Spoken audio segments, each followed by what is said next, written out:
This is the story about be careful what you wish for. One night, a girl named Ava wanted her friends to sleep over. She asked her parents, but they said no. She begged and begged, but they kept saying no. Ava was very mad and she said, "I wish you guys were dead," and then ran off to her room.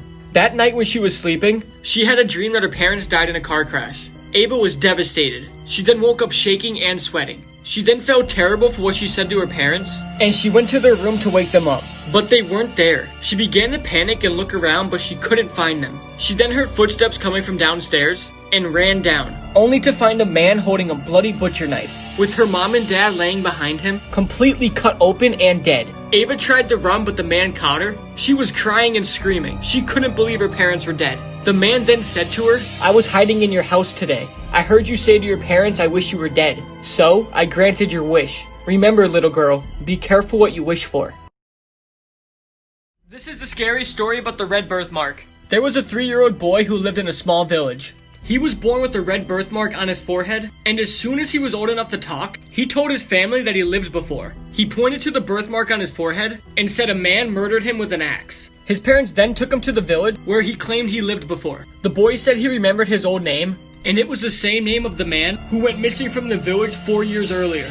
He then showed them the house where he lived. The boy remembered what the man who killed him looked like, and also his name. When he saw the man, he walked right up to him and said, "I used to be your neighbor. We had a fight and then you killed me with an axe." The man immediately turned white. Then the boy said, "I even know where he buried my body."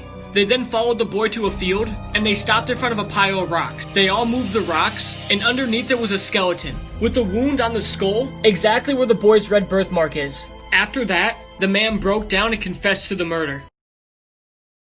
This is a scary story about the letter.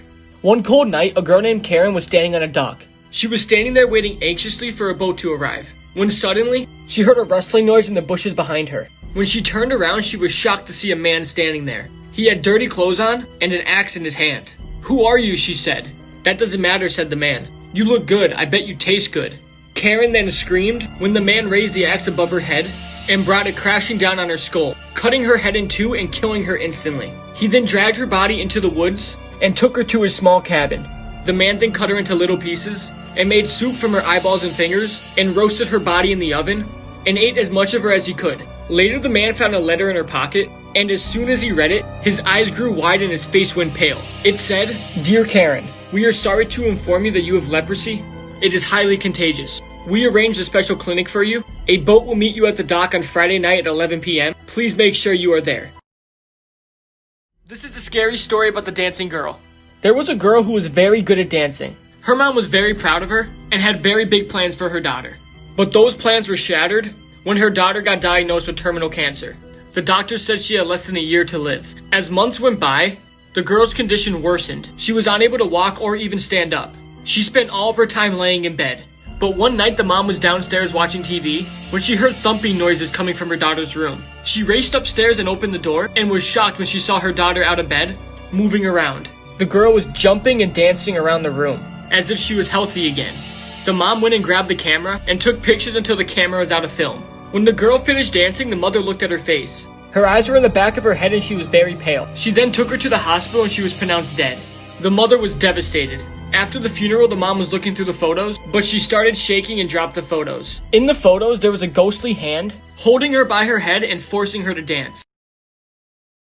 This is a scary story about the mistake. A girl named Kelly was on a business trip for 3 days. She was so excited to see her kid and her husband. But when she got home, the only one that was waiting for her was her kid. Kelly then said, "Where's daddy?" And the kid said, "Upstairs with the girl." Kelly immediately got a pit in her stomach. She walked up the stairs slowly and opened their bedroom door. Her husband was in there with another woman. Kelly started to scream and cry, and her husband tried to explain himself, but she wasn't listening at all.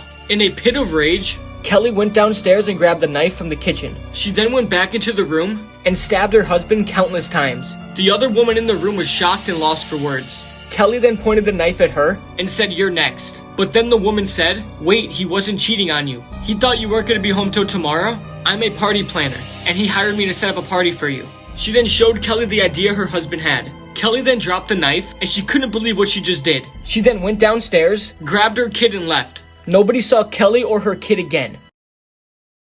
This is a scary story about I'm Sorry Mom. One night, a woman was sitting in the kitchen reading the newspaper when she looked up and saw her 6-year-old son coming down the stairs. "Something wrong, dear?" said the woman. "I had a nightmare," said the boy. "Well, you're safe now," said the mother. "I dreamed I was in bed and heard a sound in Daddy's room," he said. "When I looked in the door, I saw 2 big black things with white eyes. They came out of the closet and they attacked Daddy." "Don't worry," said the mother in a soothing voice. "That was just a dream. It didn't happen." The boy continued. "They ripped them into pieces and then ate them after. "And they licked the blood off the floor. I thought if I ran away they wouldn't catch me, but they did." They were going to eat me, but they stopped and said, "They wouldn't eat me if I promised to." "Promise to what?" asked the mother. "Promise to distract you while they creeped up behind you," said the boy. "I'm sorry, Mommy." The woman then heard the floorboards creak behind her, and the hair on the back of her neck stood up. The boy then watched his mother get ripped apart piece by piece, with a smile on his face the whole time.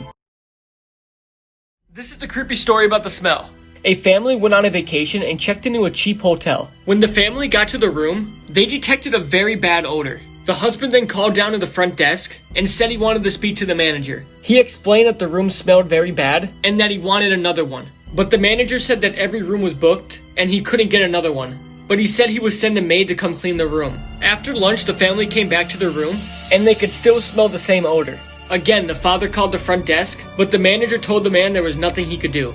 That night, the kids held their noses trying not to smell the odor. Eventually, they fell asleep though. In the morning, their parents woke them up. Everybody smelled the odor even stronger now. The father decided to get to the bottom of it, and they tore apart the whole room. But when they pulled the top mattress off the bed, they saw there was a big hole in the base of the bed. Everybody looked in it and came face to face with a horrible sight. There was a rotten dead woman's body. They then realized they slept all night just a few inches away from a rotten corpse. This is the creepy story about the school trip. An entire class of 6th graders went on a school trip. Everyone was taking pictures with phones and cameras. When they returned back to school, everyone was looking through the photos when the one girl said, "Oh my God, what is that?" Everybody ran over to look at it. In the picture, one of the boys in the class was sitting on the bus. Nothing seemed strange about the photo until you looked very closely at his reflection in the window. His face in the reflection looked like it was yellow and bulging, bubbling and mutating, and there appeared to be a strange floating white thing beside him. When everyone turned the picture upside down, they realized it was a skull and it was horrific. When the boy saw the photo of himself, he burst into tears and immediately had a panic attack. The teacher had to send the boy to the nurse, and the principal banned everybody from ever speaking about the strange photo again. 7 days later, the boy in the photo died from a brain tumor. This is the creepy story about the blue door.